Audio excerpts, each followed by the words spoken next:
Yun ang Diyos sa oras na ito. Tayo naman po ay mag-aaral ng kanyang mga salita. Kumusta po kayo? Naway na sa mabuting kalagayan po ang bawat isa.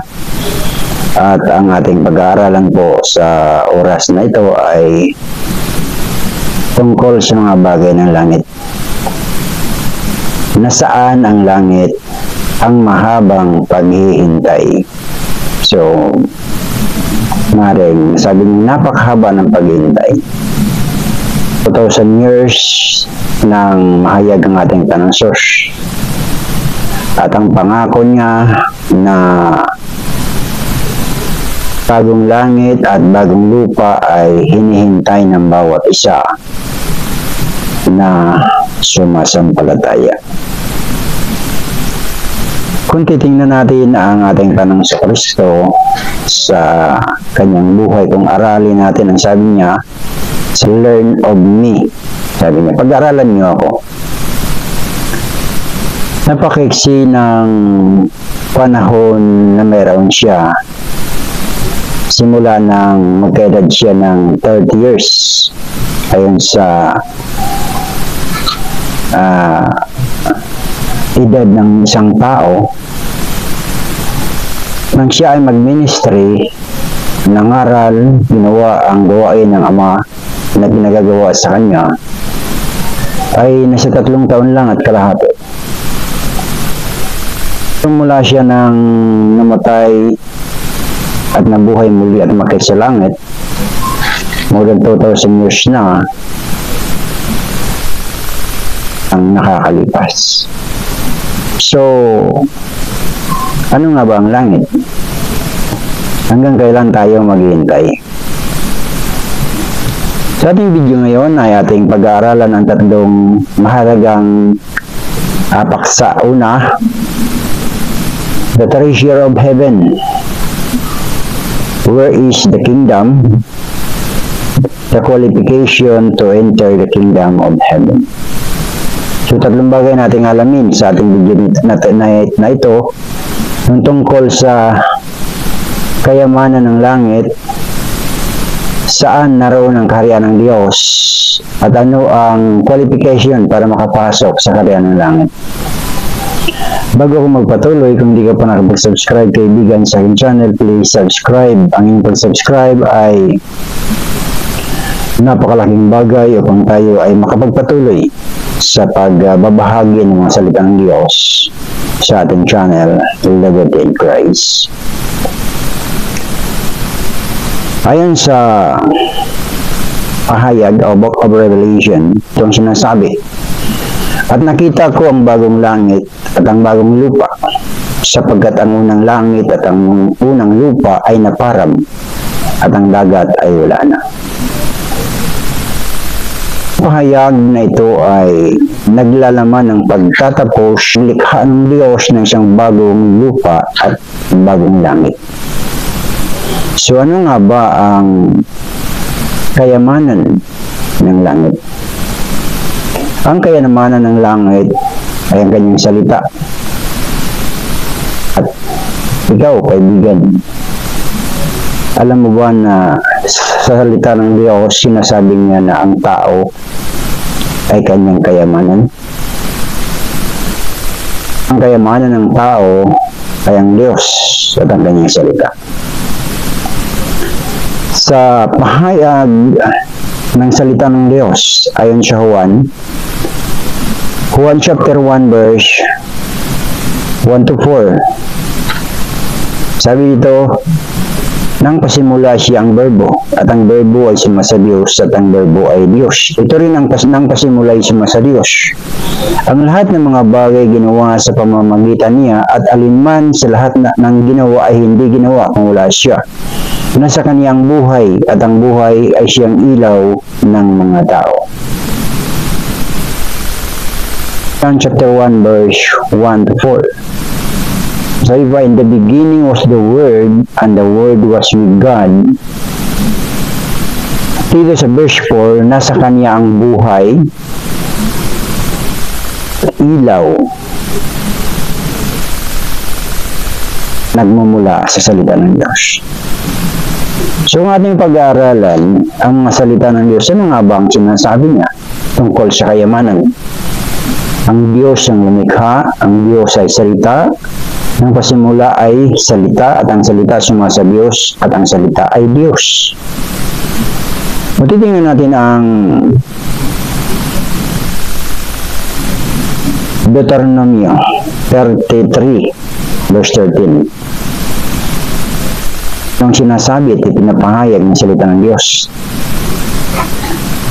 Na ang Diyos ay nagbigay ng pagpapala sa bawat angkan, sa 12 angkan na anak ni Jacob. Sa Deuteronomy 13, ito yung sinabi tungkol kay Jose. Na dito natin makikita, ang sabi niya, at tungkol sa Jose ay kaniyang sinabi, pagpalain nawa ng Panginoon ang kaniyang lupain sa mga mahalagang bagay, sa hamog at sa kalaliman na nasa ilalim niya. So kung ating babasahin yung mahalagang bagay, ito yung tinatawag na treasure. Yung treasure ay ginto, pilak, mahalagang kagamitan, o mga bagay na yari sa ginto. Deuteronomy 33 verse 2, ganito ang sinasabi. Ang ating malaman kung anong sinasabi ng salita ng Diyos sa verse 13.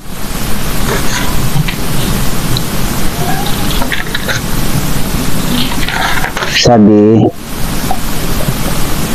and of Joseph he said, Blessed of the Lord be his land, for the precious things of heaven. Precious things, mga mahalagang bagay.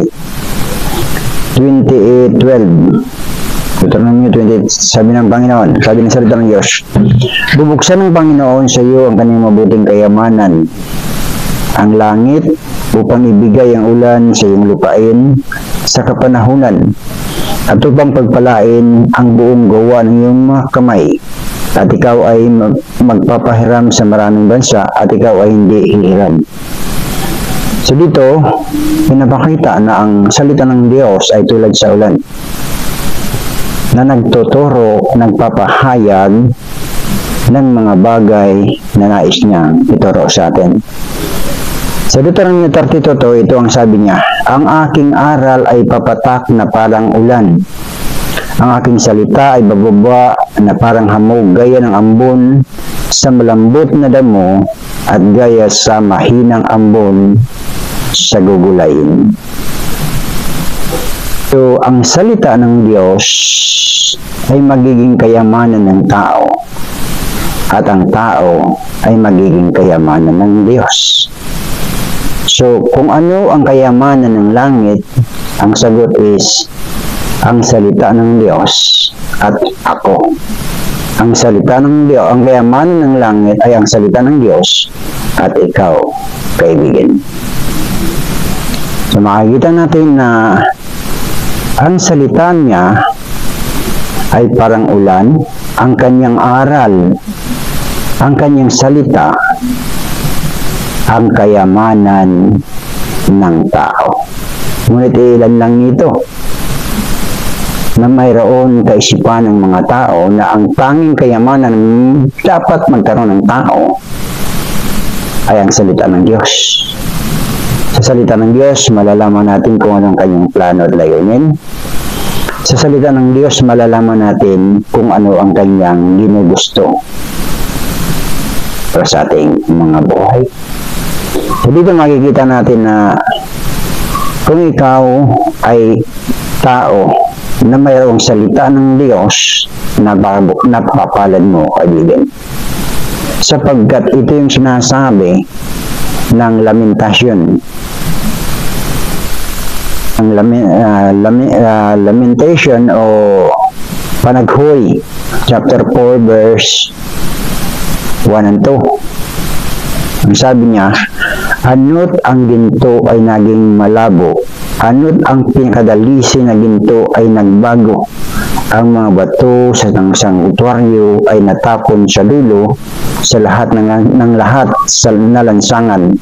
Ang mga mahalagang anak ng Sion ay katulad ng dalisay na ginto.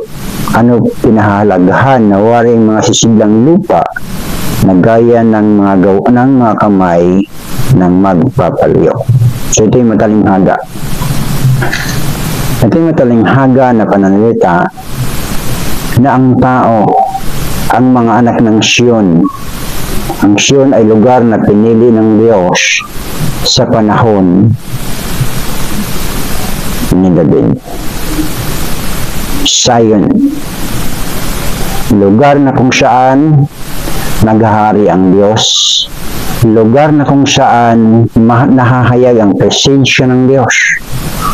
So yun po yung Zion na sinasabi. So, ang mahalagang anak ng Zion ay katulad ng dalisay na ginto. Kaya nga sabi, tayo ay kayamanan ng Diyos. At ang salita ng Diyos ay magiging ating kayamanan. So dito makikita natin na ang mga mahalagang bato ay iniuugnay sa kalagahan ng salita ng Diyos. Kaya nga kung ating titingnan sa 1 Pedro chapter 2, makikita natin yung sa verse 4 to 5 na kayo'y magsilapit sa Kanya na isang batong buhay na sa katotohanan ay itinakwil ng mga tao datapot sa Diyos ay hirang na malaga. Kayo rin naman, gaya ng mga batong buhay, ay natatayong bahay na ukol sa Espiritu upang maging pagkasasarduting banal upang maghandog ng mga hain na ukol sa Espiritu na nangakalulugod sa Diyos sa pamamagitan ni Jesucristo. So dito, batid ni Pedro na siya ay tumanggap ng kapahayagan, ng pagkaalam at pagkaunawa tungkol sa buhay ng tao, kung ano tayo sa paningin ng Diyos. Tayo inahalin tulad sa ating Panginoong Hesus na siya yung batong buhay na itinakwil ng mga tao. Sino mga tao ang tinutukoy ni Pedro? Ito yung mga taong pinili ng Diyos sa panahon ng unang pagparito ng ating Panginoong Hesus. Yung mga taong nagtakwil sa Kanya, yung mga taong hindi tumanggap sa Kanya, ito yung sinasabi sa Juan 1:11. 1:11, ganito ang sinasabi. Siya'y naparito sa sariling Kaniya at siya'y hindi tinanggap ng mga sariling Kaniya. So, ang ibig sabihin dito, ang pinili ng Diyos sa lumang tipan ay ang mga Hudyo. Ang 12 angka ng Israel. Sila ang mga hindi tumanggap sa ating Panginoong Jesucristo, bagkus ginawa nila, tinupad nila ang mga kasulatan na kanilang binabasa sa araw ng Sabat, sa araw na nagtitipon sila, binabasa nila ang mga kasulatan, ngunit hindi nila na pag-uunawa na dinadala na pala ng Diyos sa katuparan ng kanyang mga salita, at ang katuparan ng kanyang mga salita ay ang ating Panginoong Hesus. Kaya nga sabi dito, siya ay naparito sa sariling Kanya at siya hindi tinanggap ng mga sariling Kanya. Kaya ganito naman ang sinasabi sa mga Gawa 13 verse 27. Ito ang sabi, sapagkat silang nangananahan sa Jerusalem ng mga pinuno nila at ng mga pinuno nila dahil sa hindi nila pagkakilala sa Kanya ni sa mga tinig ng mga propeta na sa tuwing Sabat ay binabasa ay kanilang tinutupad ang hatol sa Kanya. So, sila yung humatol sa ating Panginoong Hesus. Anong hatol nila sa Panginoong Hesus? Bakit nila hinatulan ang ating Panginoong Hesus? Ang pag-aakala, ang Panginoong Hesus ay isang huwad na mangangaral. Para sa kanila, ang Panginoong Hesus ay isang kulto na nangangaral ng bagong aral tungkol sa Diyos. Ay samantalang sila, napakahabang panahon hawak nila ang kasulatan ni Moses, hawak nila ang propesya ng mga propeta, hawak nila ang aklat ng mga awit. Ang wala lang sa kanila yung pagkaalam at pagkaunawa na dinadala na pala ng Diyos sa katuparan ang kanyang mga salita. So, ang nangyari, dahil hindi nila nalaman, hinatulan nila ang Panginoon. Ang kamatayan sa pag-aakalang naglilingkod sila sa Diyos. Pero ang totoo, wala sa kanila ang buhay sapagkat ang buhay ay nasa Panginoong Diyos. Wala sa kanilang katotohanan sapagkat ang katotohanan ay ang ating Panginoong Diyos. So dito makikita natin na dahil sa hindi pagkaalam ng mga salita ng Diyos, ito yung sinasabi sa Roma 3:23. Roma 6:23. Sapagkat ang kabayaran ng kasalanan ay kamatayan. So mapapahamak ang tao na ayaw tumanggap sa ating Diyos. At hindi sila magiging kayamanan ng Diyos kailanman. Napakahalaga natin malaman ng kaibigan. Ang kayamanan ay itinatago ito laban sa kaaway. Itinatago ito, iniingatan ito upang hindi manakaw ng magnanakaw. Ang kayamanan sa oras nito iyong gamitin ay napakalaking pakinabang nito para sa pamumuhay. Ang salita ng Diyos man din ay nagsasabi, at ating tunghayan kung anong sinasabi ng Diyos ayon dito sa Exodus. Sa Exodus, ating makikita ang sinabi ng Diyos kung paano niya tayo maging kayamanan at maging kayamanan naman natin ang kanyang mga salita. Exodus chapter 19 verse 5-6, itong sabi ng Diyos. Sapagkat gayon, kung tunay na inyong susundin ang aking tinig at iingatan ang aking tipan, ay magiging isang tanging kayamanan nga kayo. Tanging kayamanan, precious possession. Mahahalagang hiyas, mahahalagang alahas, para sa mga nag-iingat at sumusunod sa tinig at sa tipan ng Diyos. Nang sabi niya, at magiging isang tanging kayamanan nga kayo sa akin na higit sa lahat ng bayan sapagkat ang buong lupa ay akin. At kayo'y magiging isang kaharian ng mga saserdote sa akin at isang banal na bansa. Ito ang mga salita na inyong sasalitain sa mga anak na Israel. So dito, pinakita ng Diyos kung nais ng isang tao na siya ay maging kayamanan ng kalangitan, kung inanais ng tao na siya ay maging kayamanan ng Diyos, kung ang isang tao ay maging kayamanan ng Diyos, iingatan siya ng Diyos. Pahahalagahan siya ng Diyos. Dahil kayamanan niya yun. Kapag tinanggap natin ang mga salita ng Diyos at iningatan natin, nasumpungan natin ang kanyang salita, tayo man din ay magkakaroon ng kayamanan ng kalangitan. Kaya nga, ang unang punto is the treasure of heaven. Sino ang treasure of heaven? The Word of God and me. The treasure of heaven is the Word of God and you, kaibigan. So, atin ang nalaman kung ano yung treasure of heaven. Ang treasure of heaven pala ay kailangan makinig tayo sa salita ng Diyos. Ang treasure of heaven ay kinakailangan natin tanggapin sampalatayanan ng salita ng Diyos. At kapag ito'y ating iningatan, magiging kayamanan natin yon at tayo man din ay magiging kayamanan ng Diyos na kanyang pagkakaingatan.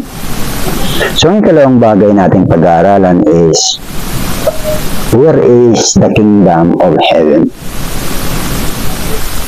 Nasaan ang kaharian ng kalangitan?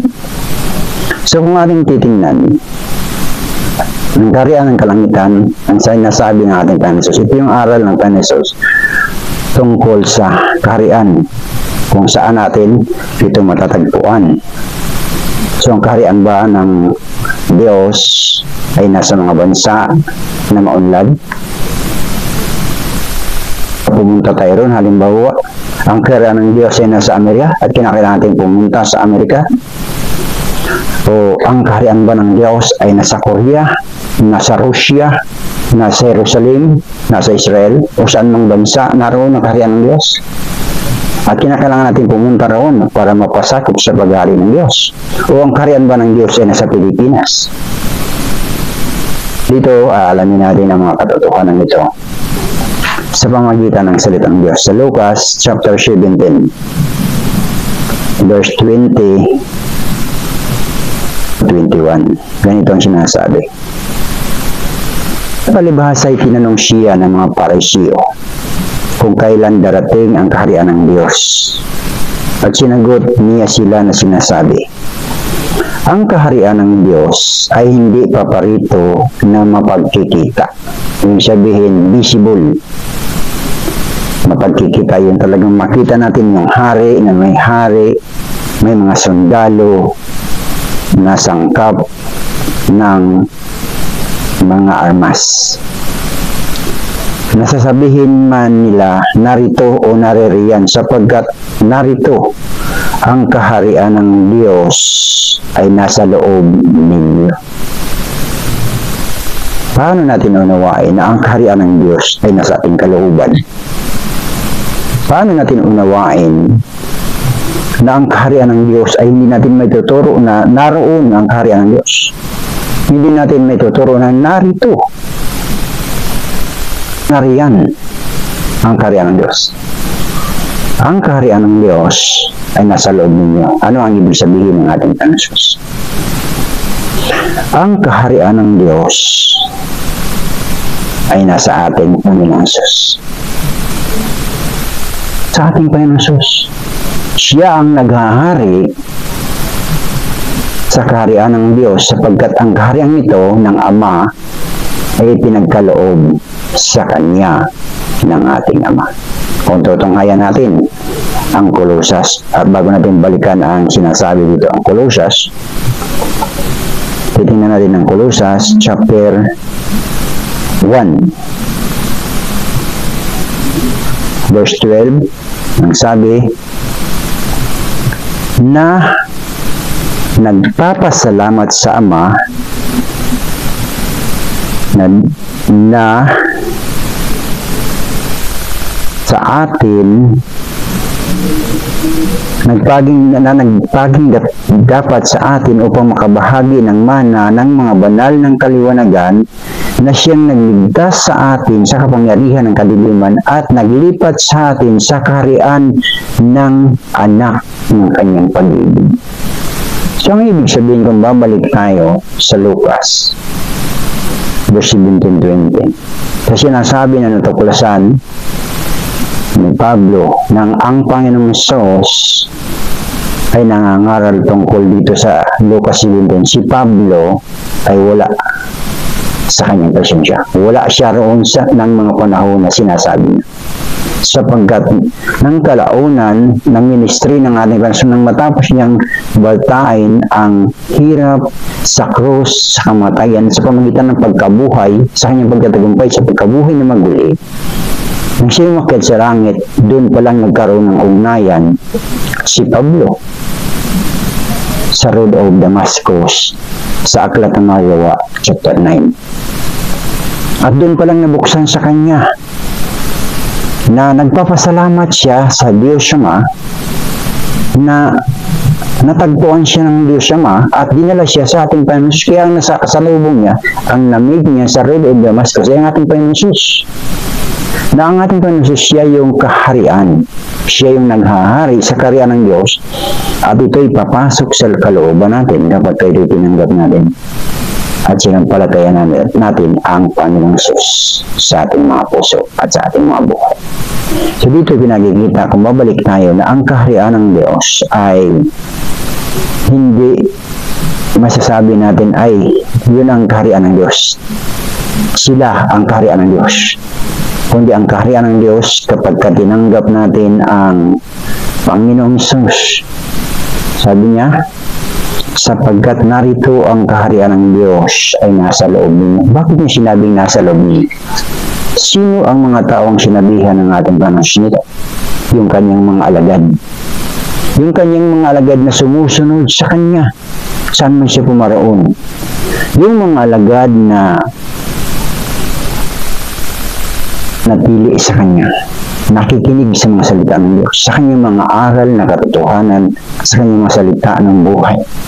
Kaya nga nang dumating ang panahon ng pag-uga ng pananampalataya, nangaral siya tungkol sa laman at dugo ng kanyang sarili, na ipapakain ang kanyang laman, ipapainom ang kanyang dugo. Ang sa pag-aakala ng mga taong matatalino ay literal na nakakain ang Panginoon sa ibahagi ang kanyang katawan.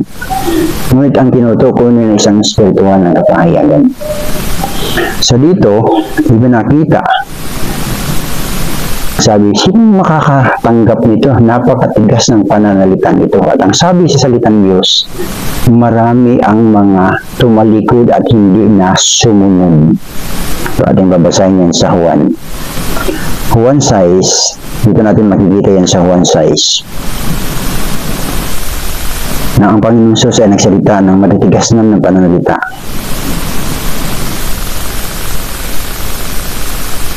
Kanya dito. Ito ang tinapay sa 58, Juan 6:58. Ito ang tinapay na bubang galing sa langit, hindi gaya ng mga magulang na nagsikain at nangamatay. Ang kumakain ng tinapay nito ay mabubuhay magpakailanman. Ito yung sinabi niyang pinakamatigas. Sinabi niya ang mga bagay nito sa sinaguga samantalang siya ay nagtuturo sa Kapernaum. At ang sabi niya dito, marami na sa kaniyang mga alagad ng kanilang marinig ay ito ay nagsabing matigas ang pananalitang ito. Sino ang makaririnig? O sabi dito, marami sa kanyang mga alagad nang marinig nila ang pangangaral ng ating Panginoon na matigas para sa kanila, hindi nila kayang tanggapin. Hindi nila kayang lunukin. Dahil napakatigas, hindi kayang inuyain. Ang ibig sabihin, hindi nila matanggap ang pananalita ng ating Panginoon Hesus. Malikod sila. At nang patalikod na sila, tinanong ng Panginoong Hesus ang kanyang mga alagad. Sabi dahil dito ay marami sa kanyang mga alagad ang nagsitalikod na hindi na nagsisama sa kanya. Sinabi nga ni Hesus sa 12. Tinanong ng Panginoong Hesus yung 12. Ng 12 agad, ibig ba ganin yung magsiyalas din naman? Si Jesus, sinagot siya ni Simon Pedro, Panginoon, kanino kami magsisiparoon? Ikaw ang may salita ng buhay na walang hanggan. Paano nasabi ni Pedro na ang pananalita ng ating Panginoong Hesus ay may buhay? Paano nasabi ni Pedro na ang kanyang pananalita ay buhay na walang hanggan? Kung maalala ninyo si Pedro, nang magkita sila ng Panginoong Hesus sa tabing dagat, magdamag silang na malakaya ng isda at wala silang nahuling kahit katiting. At ang sabi ng Panginoong Hesus, namanhik siya, sumakay sa bangka ni Pedro, at siya nangaral sa mga tao sa baybayin. At pagkatapos ng Panginoong makapangaral, makapagsalita sa mga tao, inuutos niya kay Pedro, pumalaot ka sa dakong malalim. At ihulog mo ang iyong lambat sa dakong kanan. Anong sagot ni Pedro? Panginoon, magdamag kaming na malakaya at wala kaming nahuling anuman. Maya-maya na pagtanto niya na may kapangyarihan ang sinabi ng Panginoong Hesus, may buhay ang sinabi ng Panginoong Hesus, na kung sinabi ng Panginoong Hesus, ihulog at magkakaroon ng huli at maraming isda, naroon ang buhay, naroon ang kapangyarihan ng Diyos para gumawa sa buhay ni Pedro. Ang sila sumunod, anong nangyari? Napakaraming isda ang nahuli sa kanyang mga lambat. Kaya nasabi ni Pedro, saan kami paparoon? Ikaw ang may salita ng buhay.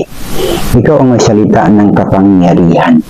So dito makikita natin, nang tinanggap nila ang Panginoong Hesus, sumampalataya sila sa salita ng Diyos, naroon ang kaharian ng Diyos sa kanilang mga puso. So ito po ang kailangan nating malaman, na ang salita ng Diyos, kapag ating tinanggap, narito ang Diyos sa ating kalooban. Kaya napakahalaga natin maunawaan na ang ating gano'ng kalaki yung ating kalooban, na ang Diyos na manglilikha ay magkasya sa ating puso. Hindi physical ang ating pinag-uusapan. Kung gaano kalaki ang Diyos, kung gaano kalaki ang kaharian ng Diyos, at magkakasya ito sa ating puso, sa ating kalooban, ganon din kalaki ang ating puso sa paningin ng Diyos. Kaya nga napakahalaga na ating makita ang katotohanan. Where is the kingdom of God? Ang kaharian ng Diyos, hindi natin masasabing na doon, narito o nariyan, nandito. Hindi natin masasabi, sapagkat sinabi ng salita ng Diyos, ang pagkaharian ng Diyos ay nasa inyo, nasa inyong kalooban. So dito, mahalaga nating makita ang mga sinasabi ng ating Panginoon. Dito sa John chapter 12 verse 48. Kinakailangan nating sumampalataya sa kanyang mga salita.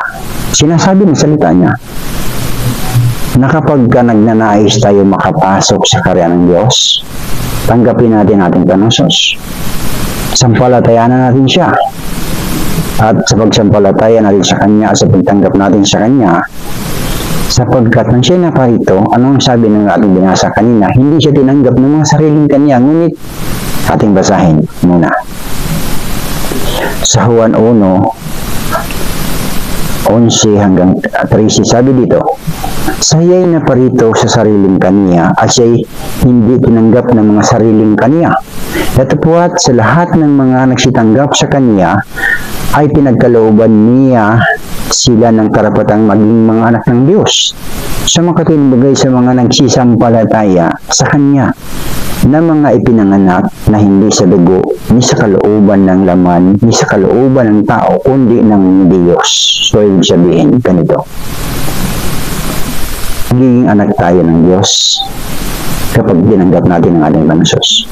Pag sinampalatayanan natin ang ating Panginoon, magiging anak tayo ng Diyos at dadalhin niya sa atin ang kanyang pagkahari.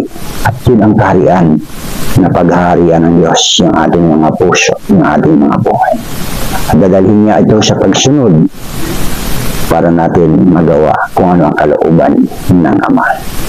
So dito makikita natin na napakahalaga na ating makita ang John 12 verse 48, na kailangan nating tanggapin ang mga sinasabi ng salita ng Diyos. Kailangan nating sampalatayanan, kailangan nating ipamuhay ang salita ng Diyos, sapagkat kung hindi, ito yung sinasabi ng Panginoon, ang nagtatakwil sa akin at hindi tumatanggap ng aking mga pananalita ay mayroon isang hatol sa kanya. Ang aking salita ay siyang sa kanya hahatol sa huling araw. So dito makikita natin na sa kaharian ng Diyos, para tayo makapasok sa kaharian ng Diyos, upang pagharian tayo ng Diyos, ang paghahari ng Diyos ay walang hanggan, ang buhay ng Diyos ay walang hanggan. So ipinangako naman niya, buhay na walang hanggan at paghahari ng sa walang hanggan. Ngunit kung hindi natin tatanggapin ang kanyang mga salita, ngunit kung hindi natin siya sasampalatayanan, hindi niya tayo hatulan. Pero yung kanyang mga salita na sinabi niya, siyang hahatol sa tao na tumanggi sa kanyang mga salita sa huling mga araw. So dito makikita natin kung gaano kahalaga pala yung pananampalataya sa kanyang salita. Unbelief, kawalan ng pananampalataya ay kasunod ng kahatulan.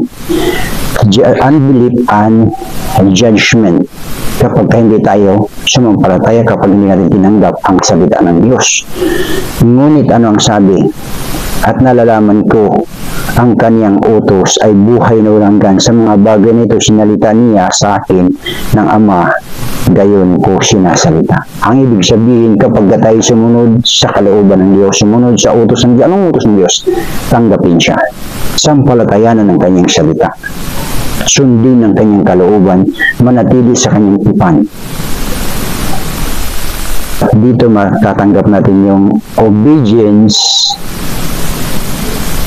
So, the reward of our obedience is eternal life. Yung kagantimpalaan ng ating pagsunod, ng ating pagsampalataya, ng ating pagtanggap sa ating paghawak sa salita ng Diyos ay buhay na walang hanggan.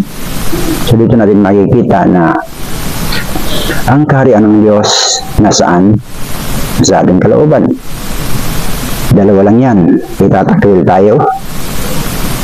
Hindi tayo makakapasok sa kaharian ng Diyos at sa kanyang paghari.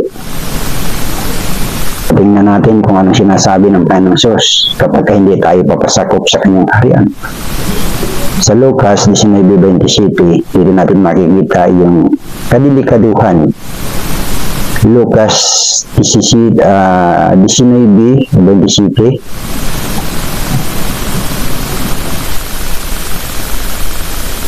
Ito ang sinabi ng Panginoon. Datapwat itong aking mga kaaway na ayaw na ako'y maghari sa kanila. Dalhin ninyo rito at patayin ninyo sila sa harapan ko. Bigat na panalita ito. O katotohanan, buhay kung ating tatanggapin. Kapag itakwil natin ang katotohanan ay katumbas, ay kapahamakan. Sabi niya, datapwat itong aking mga kaaway, ituturing tayo na kaaway ng Diyos kapag hindi natin siya tinanggap. Ituturing tayo na kaaway ng Diyos kapag hindi natin sinampalatayanan ang kanyang salita. Ituturing tayo ng Diyos kapag ayaw natin pumasok sa kanyang kaharian.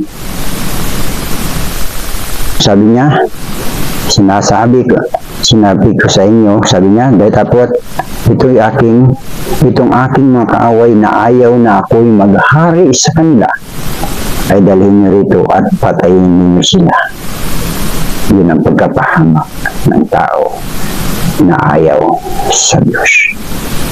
Kaya nga, napakalaga natin makita, kaibigan, mga bagay ng katotohanan natin pinag-aaralan ay kailangan natin malaman na ito yung nais ng Diyos sa ating mga buhay, ating malaman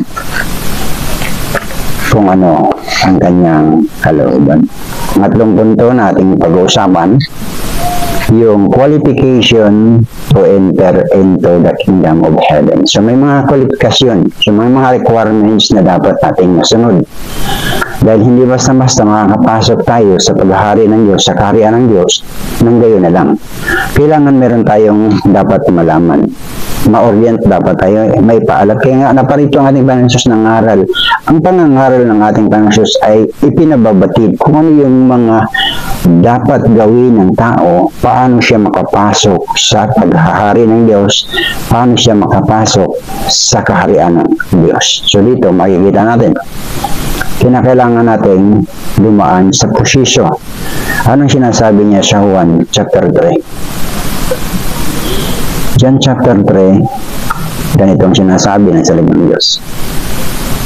John chapter 3, verse 3 to 6. Sabi niya dito, sumagot si Jesus sa kanya sinabi, katotohanan sinasabi ko sa inyo, maliban ang tao ipanganak na muli ay hindi niya makikita ang kaharian ng Diyos. Una, kapag hindi tayo na born again, na ipanganak muli, hindi natin makikita pa lang kapag hindi tayo naging born again, hindi tayo ipanganak muli, hindi natin makikita. Sinabi sa kanya ni Nikodemo, paano may panganak ang tao kung siya matanda na, makakapasok pa baga siyang bilang ikalawa sa tiyan ng kanyang ina at ipanganak? Sumagot si Jesus sa verse 5, sumagot si Jesus, katotohanan sinasabi ko sa iyo, maliban na ang tao'y panganak ng tubig at ng Espiritu ay hindi siya makakapasok sa kaharian ng Diyos. So dito, maliban na ang tao ipanganak sa tubig at Espiritu, hindi siya makakapasok sa kaharian ng Diyos. So ito yung paraan, qualification para makapasok ang isang tao sa kaharian ng Diyos, sa paghahari ng Diyos. Kinakailangan niyang ipanganak muli. Ang born again ay hindi isang relihiyon, kundi salita ng Diyos, katotohanan na kailangan pagdaanan sampalatayanan ng tao upang siya'y makapasok sa paghahari ng Diyos at sa kaharian ng Diyos. Madaling sabi, ganito ang dapat gawin ng tao. Panginoon, narito, maghari ka sa buhay ko, dalhin mo ako sa iyong kaharian. Kapag hindi natin yung ginawa, papabayaan tayo ng Diyos sapagkat hindi tayo interesado sa mga kwalifikasyon paano makapasok sa kaharian ng Diyos upang pagharian ng Diyos habang panahon. So dito, kinakailangan nating may panganak muli. Ito yung qualification para tayo makapasok sa kaharian ng Diyos. Sa 1 Pedro, dito ating makikita sa chapter 1 verse 23, sabi niya dito, kinakailangan nating ipanganak muli. Yung sinabi ni Juan, pinagtibay ni Pedro, sabi niya dito sa 1 Pedro 1:23, yamang ipinanganak kayong muli, hindi sa binhing nasisira, kundi sa walang kasiraan sa pamagitan ng salita ng Diyos na nabubuhay at namamalagi. So ipapanganak tayo, hindi doon sa binhi na nasisira, kundi sa isang binhi na walang kasiraan, kundi mananatili sa habang panahon na nabubuhay, sabi niya na nabubuhay at namamalagi ang salita ng Diyos. So dito, kinakailangan nating mag-born again through the Word of God sa salita ng Diyos na hindi nasisira, hindi nabubulok, kundi nanatili ito sa habang panahon. So kinakailangan nating sumampalataya. So yun yung qualification. Yun yung mga bagay na dapat natin malaman. Qualification to enter into the kingdom of heaven. You must be born again. We must be born again by the word of God. Sa pamagitan ng salita ng Diyos, kinakailangan natin ipanganak muli. So dito, makikita natin anong sinasabi sa 1 Juan. 1 Juan 3:9 to 10. Sabi niya dito, kapag sumampalataya tayo, sabi sa ating binasa kanina sa Juan 1:11 to 13, sa kanila na tumanggap sa kanya at pinagkalooban niya sila na maging mga anak ng Diyos. Dito niliwanag ni Juan sa kanyang ikalawang pagkakataong sa kanyang unang sulat.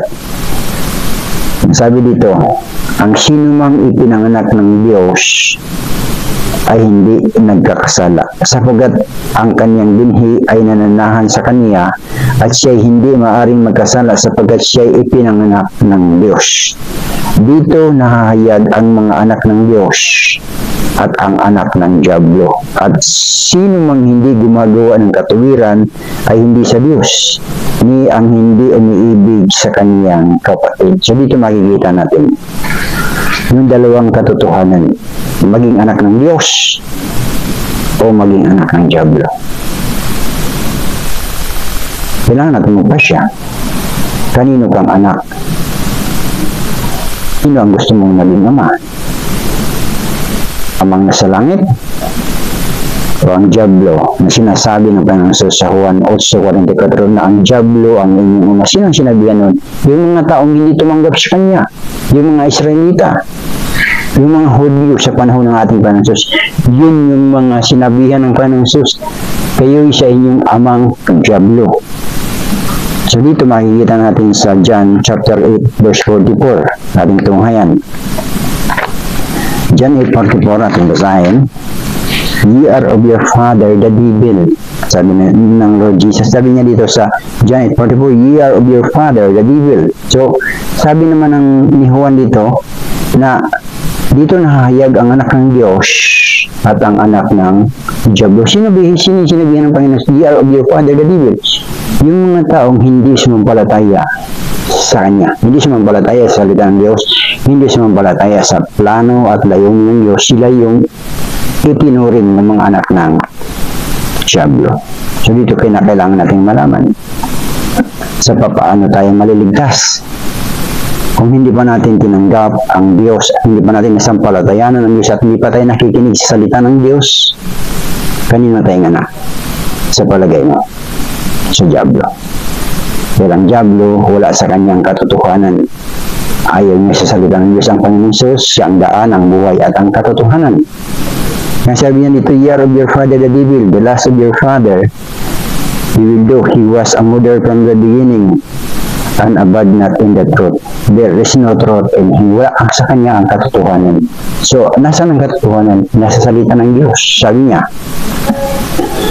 sa John 17 verse, "Ang salita mo'y katotohanan, pabanalin mo sila sa katotohanan."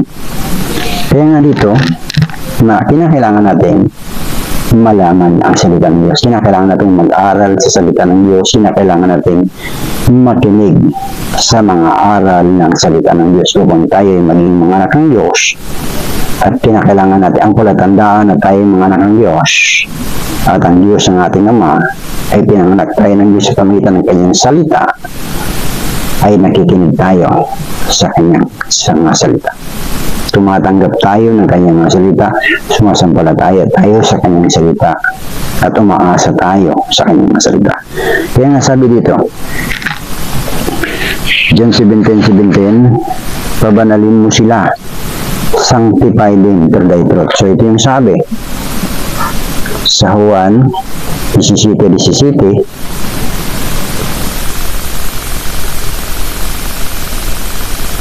"Banalin mo sila sa katotohanan, ang salita mo'y katotohanan."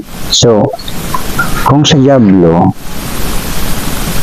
sa panig ng diablo ang isang tao, ayaw ng taong yan makinig sa katotohanan. Ayaw ng taong yan makinig sa mga salita ng Diyos. Dahil ang palatandaan ng isang taong ipinanganak ng diablo ay ayaw sa salita ng Diyos. Ngunit sinasabi sa ating binasa kanya, mahayag ang anak ng Diyos at ang anak ng diablo. Napakaliwanag ang palatandaan na kapag ayaw sa salita ng Diyos, ayaw sa katotohanan, yan ang anak ng diablo. So, kailangan natin magpasya kung sino ang ating spiritual father, kung sino ang gusto mong maging iyong amang spiritual, ang diablo o ang Diyos. Sa Diyos may buhay na walang hanggan, sa diablo kapahamakan ng walang hanggan. So, kinakailangan natin malaman yung paraan ng Diyos sa pagliligtas. Ang paraan ng Diyos ng pagliligtas ay Juan 3:16. Kinakailangan natin sumampalataya. Juan 3:16, sabi niya dito, "Sapagkat yan na lang pagsinta ng Diyos sa sanglibutan, na ibinigay niya ang kanyang bugtong na anak, upang sino mang sumampalataya ay huwag mapahama, kundi magkaroon ng buhay na walang hanggan." So dito, paano tayo mula sa kadiliman, mula sa pagiging anak ng diablo, dahil ang lahat ng tao ay nagkasala. Ayan sa Roma 3:23. So lahat tayo ay naging anak ng diablo dahil ang diablo ang gumagawa ng kasalanan. At ang bawat gumagawa at sumusunod sa diablo ay gumagawa ng kasalanan.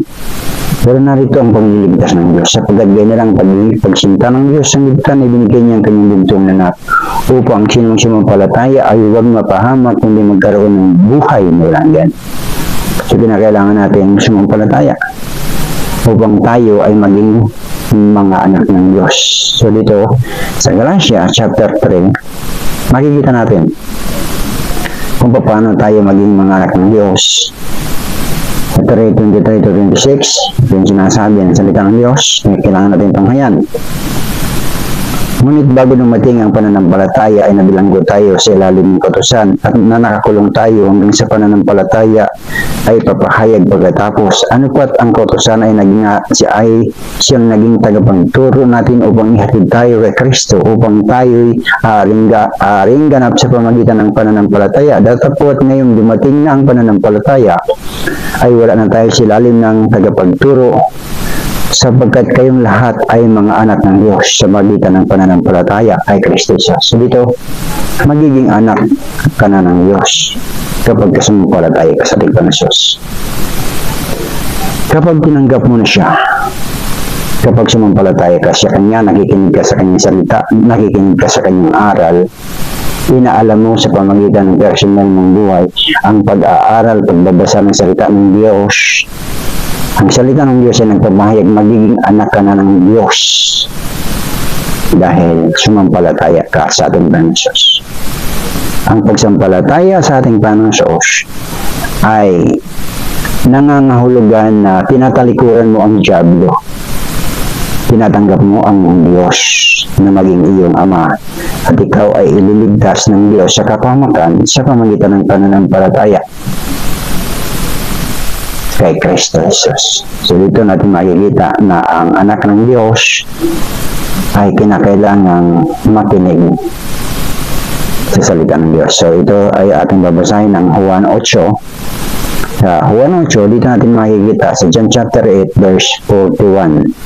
Ito yung mga sinabi ng Panginoong Diyos. Ginagawa ninyo ang gawa ng inyong Ama. Sinabi nila sa kanya, hindi kami inaanak sa pagkapid.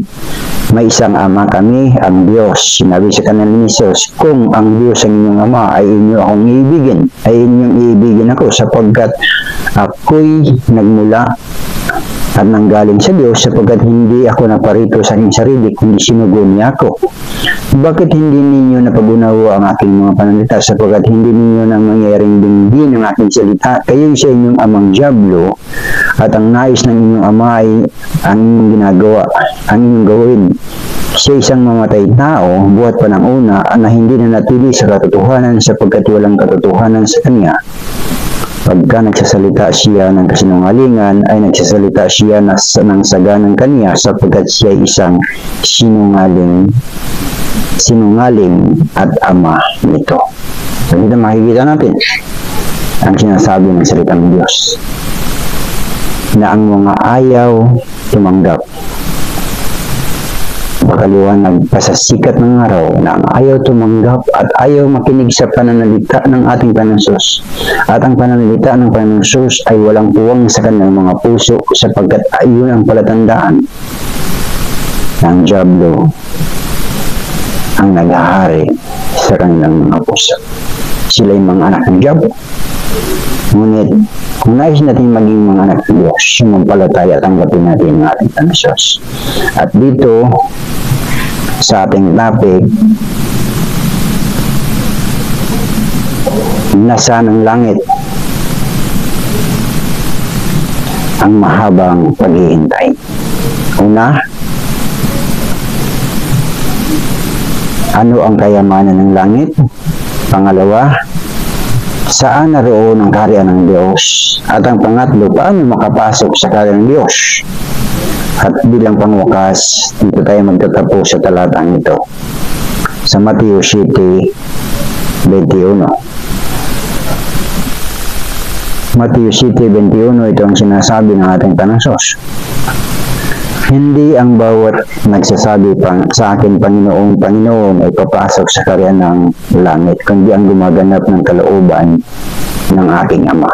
Kaibigan, ang mga salitang ito natin pinag-aaral ay katotohanan. At ang layunin ng ating video ay ipabot ang katotohanan. Ibahagi ang katotohanan upang sino mang tumanggap sa katotohanan ay magkakaroon ng buhay na walang hanggan. Nakailangan natin malaman kung ikaw ay nagnanais na marating at makarating sa langit, isa lang ang nais natin. Sampalatayan na natin ang nanggaling sa langit na hayag sa sangkalupaan, bumalik sa kalangitan at nangatang muli siyang babalik upang tayo pagharian sa kabanalan at sa katuwiran magpasawalang hanggan. Kaibigan, kung ikaw ay napagpala sa ating video, please, kung di ka pa nakapag-subscribe, please subscribe. Napakalaking bagay ang ito-subscribe upang tayo makapagpatuloy sa pagbabahagi ng mga salita ng Diyos. Kaibigan, nais mo bang makarating ng langit? Dapat malaman mo na ikaw ang kayamanan ng Diyos sa langit. At dapat maging kayamanan mo ang salita ng Diyos. Kailangan malaman mo kung saan naroon ang kaharian ng Diyos, saan naghahari ang Diyos, at kung paano ka makapasok sa kaharian ng Diyos. Sa Diyos ang papuri. Subscribe na po.